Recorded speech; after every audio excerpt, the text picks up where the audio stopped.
Ah, dis-moi pas que c'est pas vrai. Et qu'est-ce que vous allez faire? Bah oui, c'est l'heure du moment insolite de l'anecdote croustillante de l'histoire que vous aurez oublié dans une semaine. Voilà, évidemment, c'est bien résumé.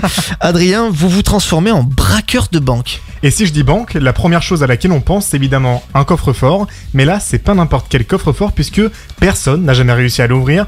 Un beau bébé de 900 kilos qui sommeille depuis 1990 dans un musée du patrimoine de Vermilion. Vermilion, c'est au Canada. Bien joué. C'est simple et compliqué à la fois. C'est un coffre à combinaison, comme 95% des coffres finalement. Il faut donc trouver la bonne suite de nombres pour l'ouvrir. 14 298. C'est quoi 98? 14 298. C'est quoi 98? 14 298. Et c'est quoi 90? C'est le 9 et le 8. Alors c'est gagné! Mais c'est quoi 98 du coup? C'est 98. D'accord, merci C'est du beaucoup belge, Adrien. voilà, je suis un peu fluent. On est maintenant en 2019, en plein mois de mai, vous êtes contents, il y a plein de jours fériés, pas besoin de travailler, la vie est belle. Je vous fais rencontrer Stephen Mills, un machiniste et soudeur. Ce bon vieux Stephen, il a envie d'aller au musée, et vous l'aurez compris, il va au musée du patrimoine de Et Vermilion. ça, c'est la sortie vraiment. Le fameux, celui qui expose le coffre-fort. Il se trouve au sous-sol et le guide lui raconte toute l'histoire autour de cette relique mystérieuse un peu. Les spécialistes ont jamais réussi à l'ouvrir, il y a sûrement des millions de dollars dans le coffre, bla bla bla bla bla. Et Steph, il joue au loto tous les jours, enfin il y a déjà joué au moins une fois, ça je suis presque sûr. Et il tente sa chance, on sait jamais, peut-être que c'est lui l'élu, il tourne la monnaie du coffre, 20, 40, 60...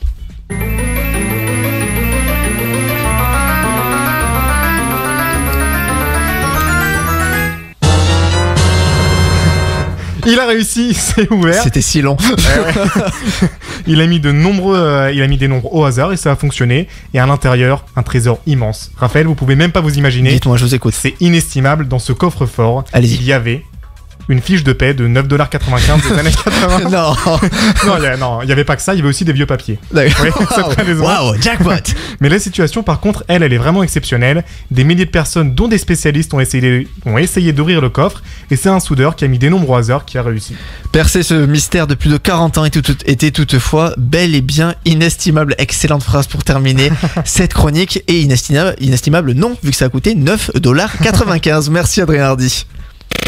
En direct jusqu'à minuit, c'est Storytelling.